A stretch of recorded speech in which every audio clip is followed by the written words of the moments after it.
आज के तारीखी सम्मेलन में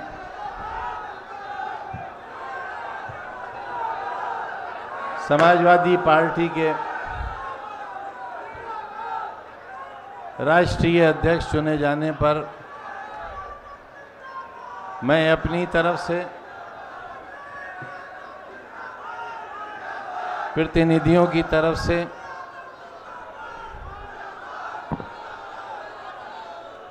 अपने और आपके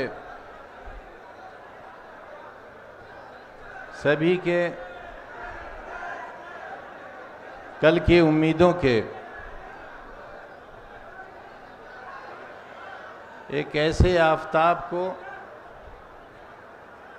मुबारकबाद देना चाहता हूं जिन्हें आज सब ने एक राय और एक आवाज से समाजवादी पार्टी का राष्ट्रीय अध्यक्ष चुना है। इस स्टेज पर सभी नेता साहिबान इस बात के गवाह होंगे और ख़ास तौर से वो सभी लोग जो उस वक्त जब समाजवादी पार्टी का गठन हुआ था बेगम हजरत महल पार्क में, और हमने ही उस दिन पार्टी का संविधान पेश किया था। मुझे ये सौभाग्य हासिल है कि समाजवादी पार्टी के पहले कौमी सदर रफ़ीकुल मुल्क मुलायम सिंह यादव जी का नाम पेश कराने और उनके अध्यक्ष होने की मंजूरी का ऐलान करने का भी मुबारकबाद देने का सौभाग्य हासिल रहा है।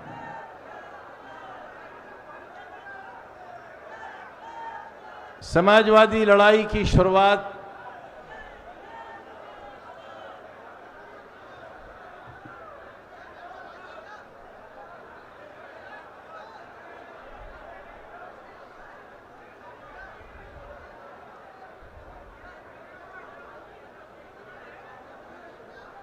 जहां से हुई थी,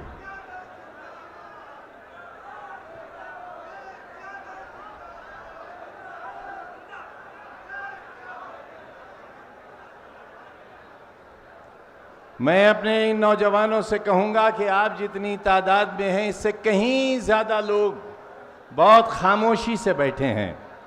आप उनका अधिकार छीनने का हक नहीं रखते, ये गलत बात है। आप कुछ लोग इन सब लोगों के साथ बेईमानी नहीं कर सकते। नहीं, आप आगे खड़े हैं इसका ये मतलब नहीं है कि पीछे बैठे हुए लोगों का आप अधिकार छीन लें ना, गलत बात, बिल्कुल गलत बात। इसलिए मैं आपसे एक बहुत पुरानी बात से शुरुआत करता हूं जहां से समाजवादी इतिहास का पहला पन्ना लिखा गया था। ये बहुत तकलीफ के दिन थे। समाजवादी आंदोलन समाप्त हो चुका था और समाजवादियों का नाम इतिहास के पन्नों से निकालने की साजिश थी और गर्द आ गई थी उस पर। तब मुलायम सिंह यादव जी ने हिम्मत की और बिहार से कपिल देव सिंह जी ने इस समाजवादी आंदोलन को दोबारा शुरू करने की कमर कसी। सारे लोग एक जगह हुए और ये वो जमाना था जब समाजवादी आंदोलन की शुरुआत हम सबके पसीने से शुरू हुई। ये कारवां जब आगे बढ़ा और 30 अक्टूबर 1990 आया उस वक्त तक ये आंदोलन खून में नहा चुका था और बेशुमार लोगों ने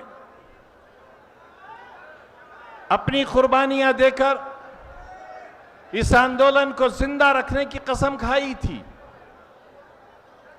30 अक्टूबर 1990 के बाद एक बहुत बड़ा दिन और एक बहुत बुरा दिन हिंदुस्तान की जमहूरियत ने देखा, और वो दिन था 6 दिसंबर 1992 का।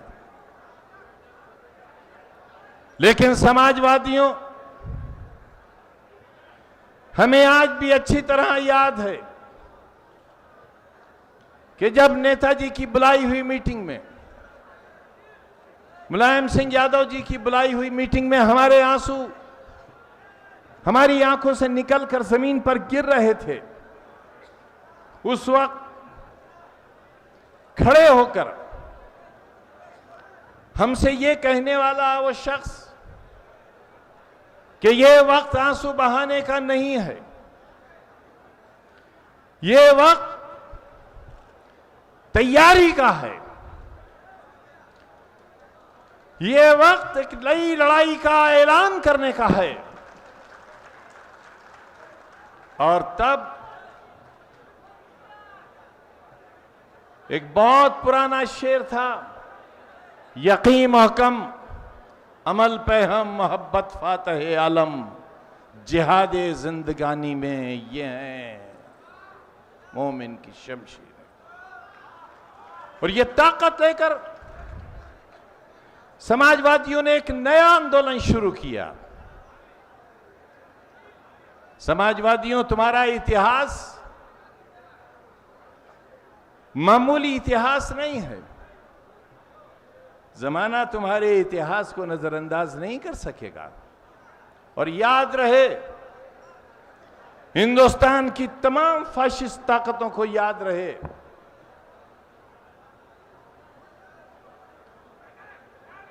कि जब तक भारत के पास संविधान है, जब तक हिंदुस्तान एक दस्तूर से चलता है, हिंदुस्तान की रहने वाली दूसरी बड़ी आबादी के साथ अन्याय का मतलब देश के आने वाले कल के साथ खिलवाड़ करना होगा। या तो दस्तूर खत्म हो, या तो अधिकार खत्म हो, वरना जब तक दस्तूर है, जब तक संविधान है, इसको मनवाने वाले लोगों का ये मंच जिंदा है और जिंदगी की आखिरी सांस तक संविधान की रखवाली के लिए ये मंच लड़ाई लड़ता रहेगा।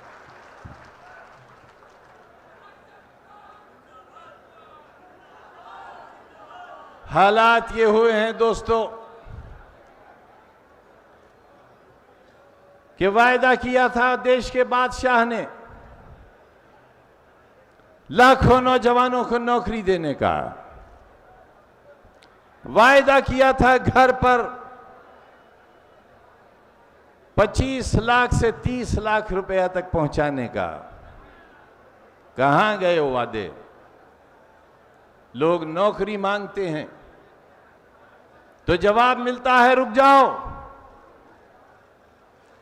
हम तुम्हें नौकरी देंगे। मेरी बात गौर से सुनना, आप तुम नौकरी मांगते हो, बादशाह इनकार नहीं करता, क्योंकि बादशाह बादशाह होता है। और ये बात मैं बहुत बार कह चुका हूं, बादशाह झूठा नहीं होता, और झूठा हो तो बादशाह नहीं होता।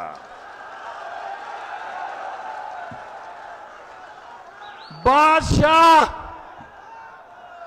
बादशाह है 130 करोड़ हिंदुस्तान के बादशाह से।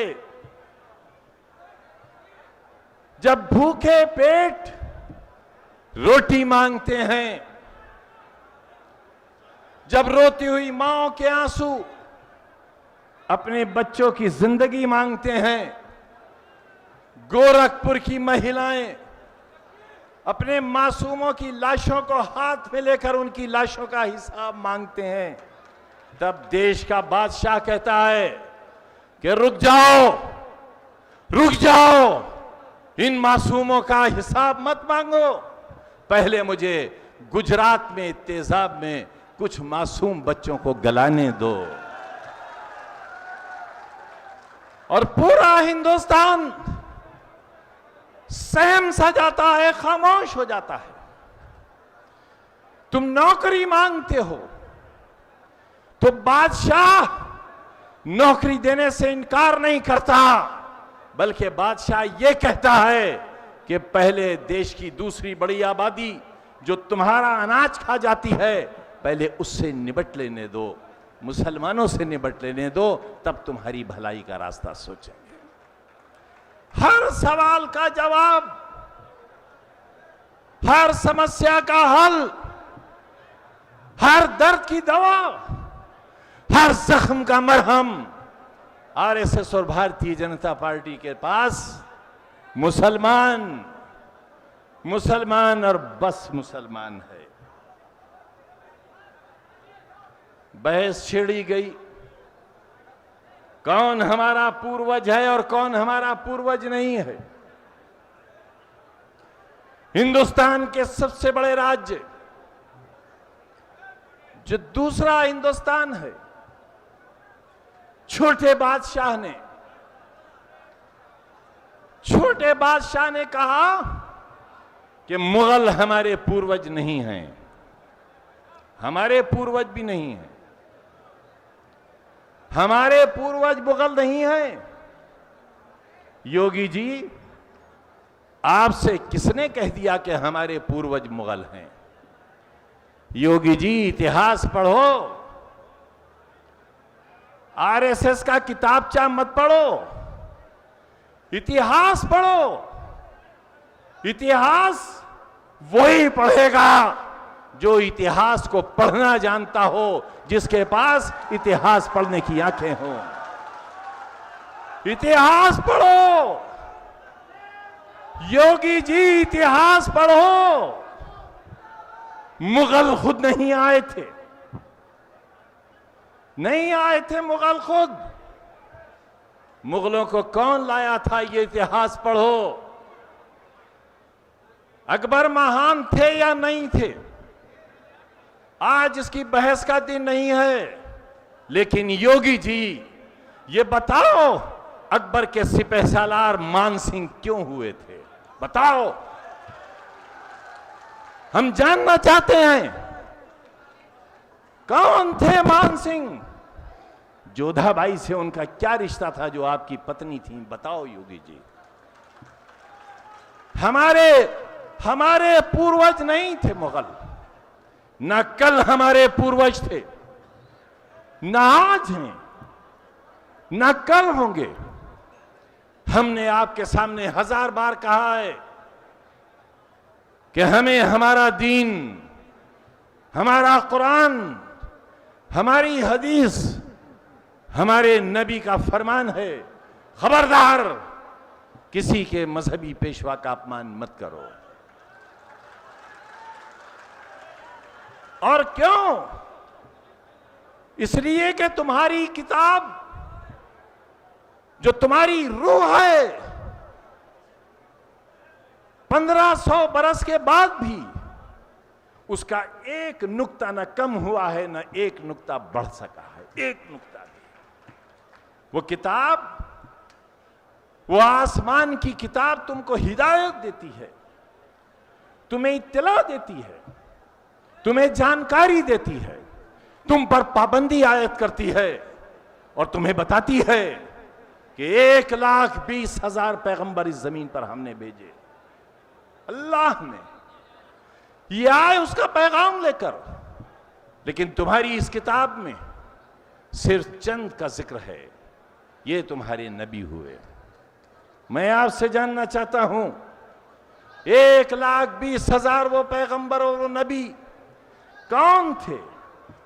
लिहाजा बहस हुई इस पर उलमा के बीच, और उलमा ने यह तय किया कि दुनिया में जो महापुरुष पैदा हुए उनके बारे में इसलिए कुछ न कहो क्योंकि हो सकता है वो अपने ज़माने के पैगंबर रहे हों, अल्लाह के दूत रहे हों, इसलिए उनकी शान में गुस्ताखी मत करो। योगी जी, मुगल हमारे आदर्श नहीं हैं, हमारे आदर्श राम हैं, हमारे आदर्श कृष्ण जी भी हैं। लेकिन योगी जी, हिंदुस्तान की दूसरी आबादी आपसे जानना चाहती है, बताइए मोहम्मद साहब आपके आदर्श हैं या नहीं हैं? हजरत इमाम हुसैन आपके आदर्श हैं या नहीं हैं? बताओ योगी जी, बताओ। हजरत ईसा मसीह आपके आदर्श हैं या नहीं हैं? सुल्तान सलाहुद्दीन अय्यूबी, जिसने समंदर के किनारे अपनी फौजों से कहा कि कश्तियों को आग लगा दो, आग लगा दी कश्तियों को। सामने दुश्मन था, बहुत ताकतवर दुश्मन था, और बहुत मामूली सी ताकत की फौज खड़ी थी। और सुल्तान सलाहुद्दीन अय्यूबी ने कहा कि सुनो, तुम्हारे पास पैगाम हक है और तुम्हारा यह ईमान है कि तुम्हारी जिंदगी का मालिक वो है जिसके लिए आज तुम मैदान अमल में निकले हो। एक तरफ समंदर है, दूसरी तरफ तुम्हारा दुश्मन है, इधर भी मौत है, उधर भी मौत है। ये बुज़दिली की मौत है और वो शहादत है। बताओ कौन सा रास्ता इख्तियार करोगे? बताओ योगी जी, आप इन्हें अपना आदर्श मानते हो या नहीं मानते हो? हमने बता दिया कि हम बापू को अपना आदर्श मानते हैं, लेकिन नाथूराम गोडसे को हम बापू का कातिल मानते हैं। नाथूराम गोडसे हमारे आदर्श नहीं हैं। इसलिए समाजवादियों, बहुत कठिन घड़ी है। तुम्हारी जिंदगी बहुत बुरे हालात से गुजर रही है। मैं अपने नौजवान कायद से, समाजवादी पार्टी के राष्ट्रीय अध्यक्ष से यह कहने आया हूं कि आज आप दूसरी बार राष्ट्रीय अध्यक्ष हुए हो, लेकिन सच्चाई यह है कि आज आपने हमारे दिलों पर हुकूमत की शुरुआत की है। कल आप उस वक्त राष्ट्रीय अध्यक्ष हुए थे जब आपकी सरकार थी, जब आपके पास ताकत थी, जब आपके एक हुक्म पर बहुत कुछ बदल जाया करता था। लेकिन आज ये तमाम लोग वो हैं जो आपके एक हुक्म पर अपने खून की बूंदें छिड़कने के लिए तैयार हैं।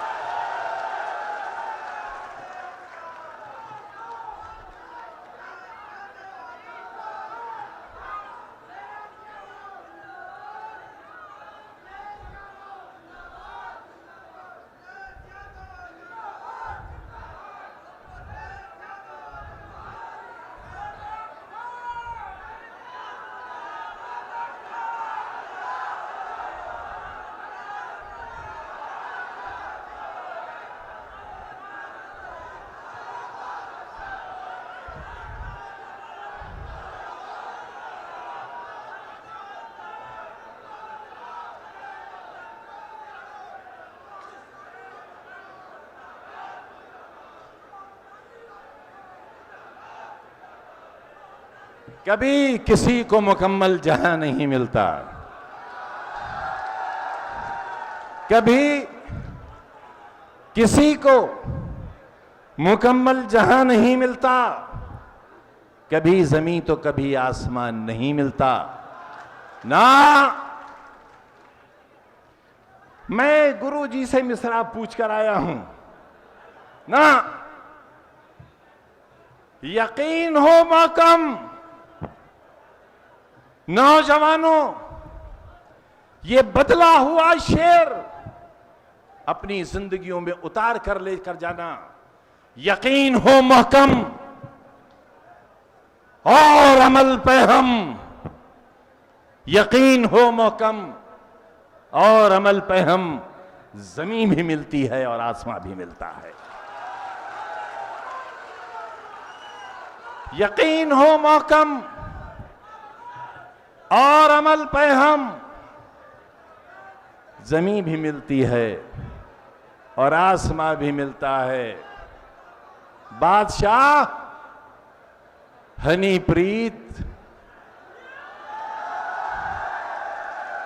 राम रहीम को नरक में ले गई और आपकी मनी प्रीत देश को नरक में ले गई।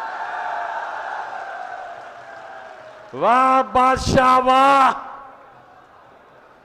देश के 2-3 लोगों से देश लुटवा दिया तुमने। मासूमों के मुंह से रोटी का निवाला छीन लिया तुमने। करोड़ों नौजवानों को नौकरियों का दिलासा देकर उनसे नौकरियों की आस छीन ली तुमने। और जब देश में कोई सवाल उठा, मुसलमानों का नाम ले दिया तुमने। हिंदुओं और मुसलमानों, आओ एक नई जिंदगी की शुरुआत करें।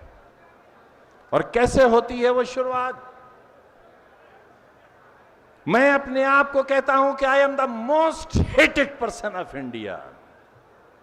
मुझे यह मालूम है कि मुझसे बहुत नफरत करने वाले लोग रहते हैं। मुझे देशद्रोही कहते हैं, गद्दार कहते हैं, भारत मां को डायन कहने वाला कहते हैं। मेरे सर की कीमत लगाते हैं, मेरी जबान की कीमत लगाते हैं। और मैं मासूम बेटियों को पढ़ाता हूं, बच्चों को पढ़ाता हूं। मैं स्कूल बनाता हूं गरीबों के लिए, मजदूरों के लिए। उनसे फीस नहीं लेता। सीबीएसई बोर्ड के स्कूल में 20 रुपया फीस लेता। मैं एक विश्वविद्यालय चलाता हूं कमजोरों के लिए, गरीबों के लिए। और दिन रात ये सुनता हूं कि देशद्रोही है, गद्दार है। और देखो, वही शख्स जिससे न जाने कितने लोग उसके नाम से, उसके काम से नफरत करते हैं। मेरा मकान यहां बैठे हुए तमाम लोगों ने देखा है। मेरे मकान के पास एक बहुत बड़ा पार्क है और उसका बहुत शानदार दरवाजा है। मीडिया के लोग जब मुझसे बात करने आते हैं तो उस दरवाजे पर रुककर मेरे घर की घंटी बजाने के लिए बेल देखना चाहते हैं।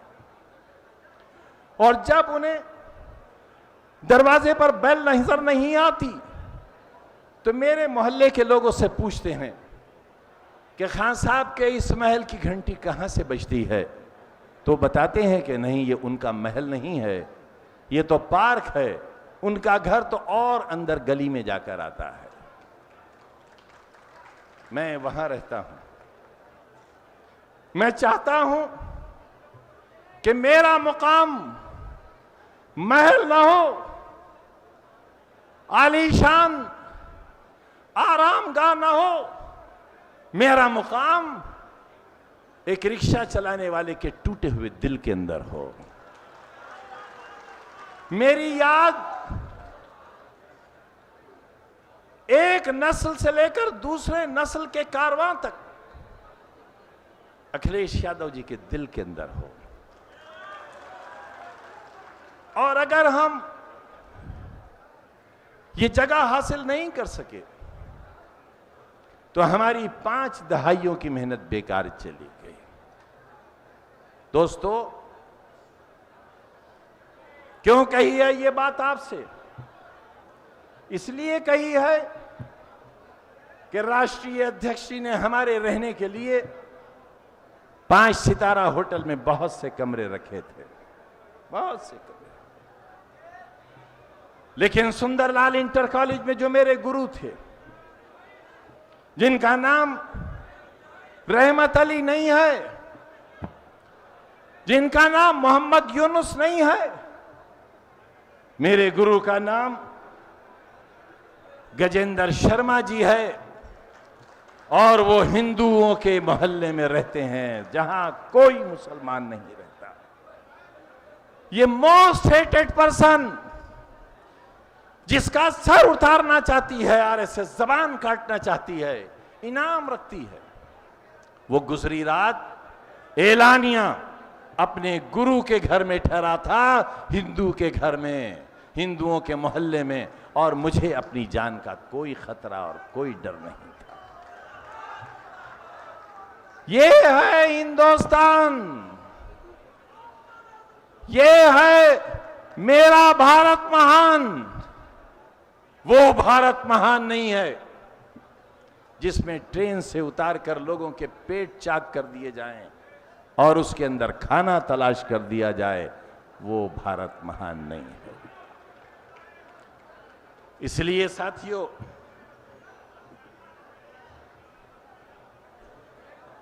हम आज के सम्मेलन को अपनी मंजिल की शुरुआत मानते हैं। हम बहुत दुखी मन से आते हैं आपके बीच। हम बेहिस इंसान नहीं हैं। हमें मालूम है कि राष्ट्रीय अध्यक्ष का दिल कितना भारी है। आज जिस महान व्यक्ति को आज यहां होना चाहिए था, उनकी खैर मौजूदगी आज सभी के दिलों पर बहुत भारी है। लेकिन अजीजों, कुछ सवालों का जवाब हमें आपसे भी चाहिए और हम अपने राष्ट्रीय अध्यक्ष से भी कहना चाहते हैं, ये हम अपनी अर्जदाश्त, अपना गम, अपनी उमंग, अपनी उम्मीद हम आपके दरमियान बिलाना चाहते हैं। और एक बार फिर राज्य सम्मेलन की उस बात को हम आपके बीच रखना चाहते हैं कि हमारे दिल का जख्म बह रहा है। इसे नासूर बनने से रोकिए।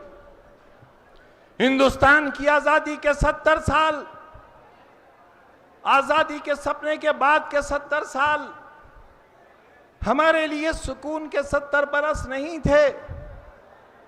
अखिलेश जी, हिंदुस्तान की दूसरी आबादी का दर्द महसूस करें आप। मेरे बड़े भाइयों, मेरी टोपी की लाज रखो आप। ये दस्तार अगर गिर गई तो देश महान नहीं रह जाएगा। टीपू सुल्तान की कुर्बानी और अशफाकुल्लाह खां की कुर्बानी पर इतिहास क्या कहेगा, आप सोचो। मैं आज ये दर्द एक बार फिर दोहराना चाहता हूं। बहुत कुछ गिर गया और जो गिराने का इरादा है उसे बचा लो आप। बहुत बड़ी ताकत आपके पीछे खड़ी है, शायद आपको उस ताकत का अंदाजा नहीं है। उत्तर प्रदेश की सरकार बहुत कुछ करने के बाद आपने खो दी, ये सच है। लेकिन जो सरकार है वो सरकार नहीं है, वो सरकश सरकार है। उस सरकार से किसी को इत्तेफाक नहीं है। उस सरकार की आम इंसानों के बीच कोई मान्यता नहीं है। आप इस सच से भी वाकिफ हो। 6 महीने गुजरने के बाद भी वो सरकार ये नहीं बता सकी कि वो भी सरकार है। इसलिए अखिलेश जी, हमारे नौजवान, कल की उम्मीद, हमारे अरमान, हमारी आस, 130 करोड़ हिंदुस्तान के धड़कते हुए दिल की धड़कन से कहना चाहता हूं कि संभालो बागडोर। खौफ, डर, कल क्या होगा, सीबीआई की जांच, ये सब आपके इरादों को, आपके मजबूत कदम को रोक नहीं सकती। सबक लो समाजवादियों, बिहार से सबक लो। लालू यादव जी पर कौन सा सितम नहीं ढाया गया। लेकिन सीबीआई और ईडी का खौफ लालू यादव जी के कदमों को डगमगाने में कामयाब नहीं हो सका। और याद रखो, जुल्म फिर जुल्म है, बढ़ता है तो मिट जाता है। जुल्म की इंतहा है, जुल्म की इंतहा है। जुल्म किसके साथ होने वाला है? आपके साथ नहीं, इस स्टेज पर बैठे हुए बहुत से लोगों के साथ नहीं, ये जुल्म हम पर होने वाला है। और हम जानते हैं कि हमारे साथ जुल्म होने वाला है। हम जानते हैं कि आने वाला चुनाव और उसकी इबारत हमारे खून से, हमारे लहू से लिखी जा सकती है। हम ये जानते हैं कि गुजरात अपनी सरहदें तोड़कर बाहर निकल सकता है, ये हम जानते हैं। लेकिन याद रहे फाशिस्टों, तुमको भी याद रहे, तुमको भी याद रहे, और ये सबक हमको भी याद रहे कि खून के धब्बे, मासूमों की चीखें और बेवाहों की आहें हमसे हिंदुस्तान की मोहब्बत का आज़म छीन नहीं सकती। हम कल भी हिंदुस्तानी थे, हम आज भी हिंदुस्तानी हैं। और याद रखो फाशिस्टों, जिस तरह मोहम्मद अली जौहर यूनिवर्सिटी को पाकिस्तान नहीं ले जाया जा सकता, उसी तरह आजम खां और इस देश में रहने वाले करोड़ों इंसानों को पाकिस्तान नहीं ले जाया जा सकता। ये वतन हमारा है, हमारा है, हमारे पूर्वजों का है ये वतन। इस वतन से हमें बेदखल नहीं किया जा सकता। और जब हमें इस वतन से बेदखल नहीं किया जा सकता, मैं तो ये कह चुका हूं कि अगर हमारी वजह से देश को कोई परेशानी है, लगता है मोदी जी आपको कि हमारे वोट से सरकारें बदल जाती हैं, हिम्मत करो, हिम्मत करो। बादशाह, चुनौती देकर कहता हूं, हिम्मत करो बादशाह, मुसलमानों से वोट का अधिकार छीन लो, छीन लो अधिकार। और यह भी चुनौती से कहता हूं कि जिस दिन भारत के मुसलमानों से उनके वोट का अधिकार छीन लोगे, उस दिन तुम्हारे हाथ में सत्ता नहीं रह जाएगी, हरगिज़ नहीं रह। मजबूर मत करो हमें जहर खाने के लिए, बादशाह मजबूर मत करो। रोहिंग्या मुसलमानों की वजह से हमारे ऊपर किसी जुल्म का मंसूबा तैयार मत करो। बताओ, पत्रकार लंकेश की हत्या क्यों हुई और उसका हत्यारा कौन है, बताओ।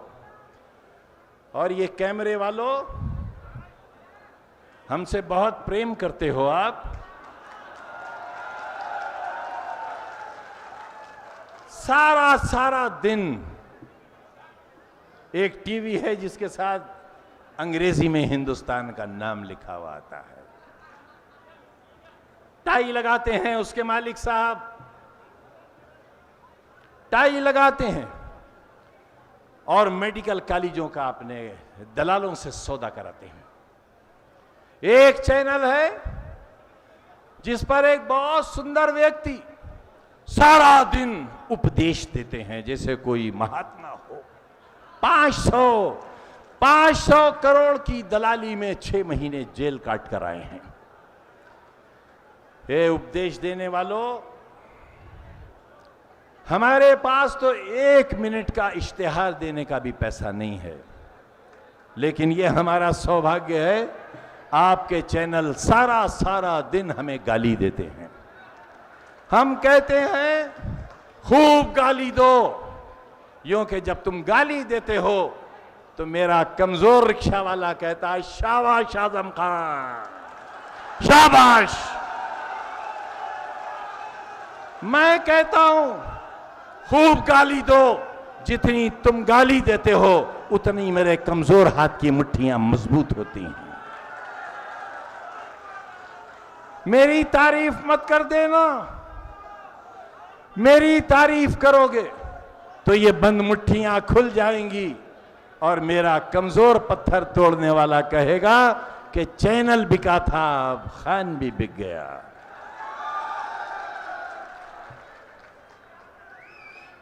इसलिए ताकत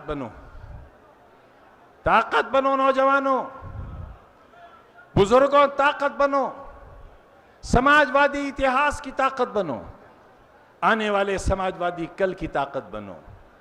अपने गुजरे हुए कल से सबक हासिल करो, याद करो। फ्रिज से गोश्त निकालकर यह तय कर दिया गया कि यह गोश्त किस जानवर का है और फिर बेगुनाह की जान ले ली गई। देश के चलाने वालों बताओ किस गुनाह की सजा है यह हमारी? लोग तो न जाने क्या क्या सौदा कर लेते हैं। लोग हमारे कातिल के साथ, गुजरात के कातिल के साथ खाना खाते हैं, चाय पीते हैं, हमारे कातिल के साथ अपनी महफिलों की शान बढ़ाते हैं। राष्ट्रीय अध्यक्ष जी, ये हमारा कलेजा है कि मसीहा भी हमारा और कातिल भी हमारा। हम आपसे कहने आए हैं, इस मुसलमान का सब्र, मुसलमान की बर्दाश्त और आपके लिए, आपके वालिद मोहतरम के लिए मुसलमानों की मोहब्बत की इंतहा क्या है, बावजूद इसके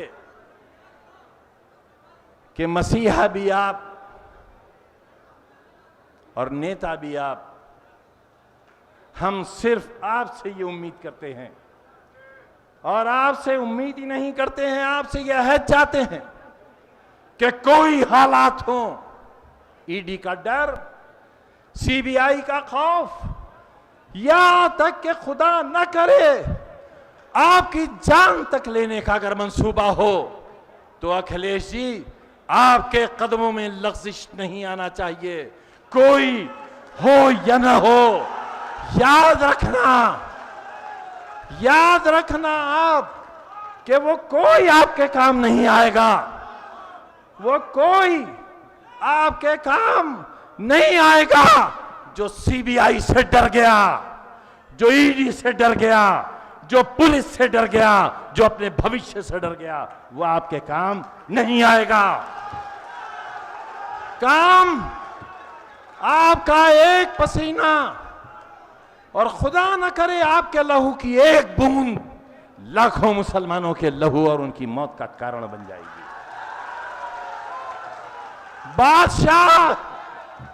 बादशाह याद रहे, सिर्फ हिंदुस्तान की आंखें नहीं हैं जो इतिहास देख रही हैं, पूरी दुनिया की आंखें खुली हुई हैं और पूरी दुनिया ये जानती है कि डीमोनेटाइजेशन के नाम पर और हम कमजोरों के साथ जुल्म के नाम पर हिंदुस्तान की पूरी दुनिया में क्या हैसियत है। मत बदनाम करो। और नौजवानों, तमाम राजनीतिक दलों पर नजर डालो। आज देश की गद्दी उसके पास है जिसके पास कभी गुजरात की गद्दी होती थी। अरे आओ तय करो, हिंदुस्तान का दिल गुजरात नहीं है, हिंदुस्तान का दिल उत्तर प्रदेश है। उसके हाथों में देश ले जाओ जिसके पास उत्तर प्रदेश की गद्दी थी, हिंदुस्तान उसके हाथों में सौंपने की तैयारी करो। हीन भावना छोड़ो, ऐसा से कमतरी का लबादा अपने कांधों से उतार कर फेंको और यकीन दिलाओ और यकीन हासिल करो कि आप पर कभी ये उंगली न उठे कि किसी फाशिस्ट के साथ आपने समझौता कर लिया। कोई फाशिस्ट, कोई जालिम, कोई हमारा कातिल आपकी चौखट से होकर गुजर गया, बस ये यकीन हो जाए, हम अपने मालिक की कसम खाकर कहते हैं, आपका पसीना हमारा खून और आपका मुस्तकबिल हिंदुस्तान की खुशहाली। मैं फिर कहना चाहता हूं, हम बहादुर शाह जफर की नस्ल हैं, वो हैं हमारे पूर्वज। 2 गज जमीन भी मिल न सकी कुएं यार में, हम वो हैं। हम सुल्तान टीपू की नस्ल कहलाए जा सकते हैं, जिसने अपने मासूम बच्चे अंग्रेजों के पास गिरवी रख दिए थे। हमसे हमारी गैरत का सवाल मत करो। अगर कोई सवाल हमसे करना है तो अखिलेश जी आप करो। अगर आप ये समझते हो कि हम आपकी राजनीति के लिए नुकसानदेह हैं, तो हम कसम खाकर कहते हैं, आप अभी कहो, हम हमेशा के लिए इस पिंडाल से चले जाएंगे, हमेशा।